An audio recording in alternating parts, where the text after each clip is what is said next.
Hello students, let's continue chapter 18th of science of class 7th, that is wastewater story.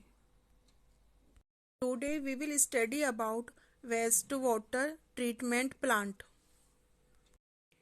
Treatment of wastewater involves physical, chemical and biological processes which remove physical, chemical and biological matter that contaminates the wastewater.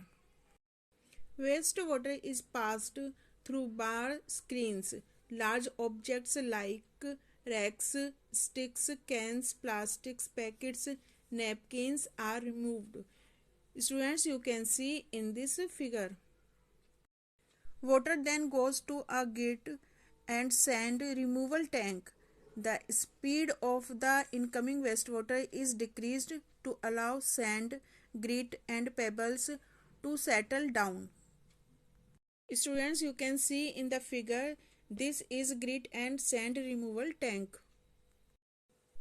The water from step 2 is allowed to settle down in a large circular tank.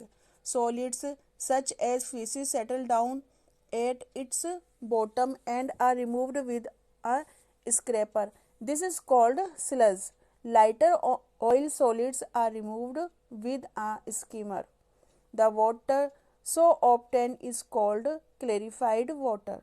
The sludge is decomposed by the anaerobic bacteria in a separate tank. The biogas produced is used as a fuel or used for generating electricity. The clarified water is aerated to help aerobic bacteria to grow. Aerobic bacteria decompose biodegradable contaminants such as human waste, food waste, etc. in a few hours. The suspended microbes settle down at the bottom of the tank as activated sludge. Dried sludge is used as manure. The upper layer of clean water is then either discharged into a water body such as sea, river, or into the ground, or disinfected with chlorine or ozone and released into the distribution system. Students, as an active citizen, we all have a role to play in keeping our environment clean and healthy. Students, often we see the choked open drains and the foul smelling wastewater overflowing onto the road or walkway. We also see heaps of garbage here and there on the roadsides.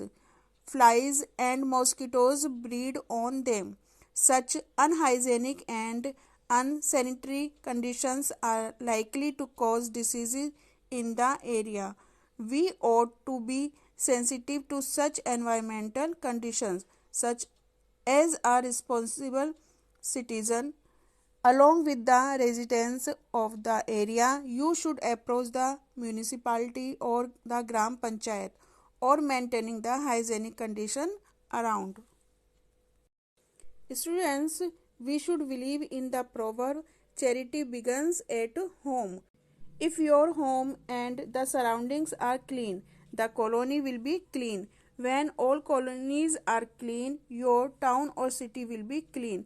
Therefore, we should make a start from our own home. Now we will discuss about better housekeeping practices. One of the ways to minimize or eliminate waste and pollutant at their source is to see what you are releasing down the drain. Cooking oil and fats should not be thrown down the drain. They can harden and block the pipes.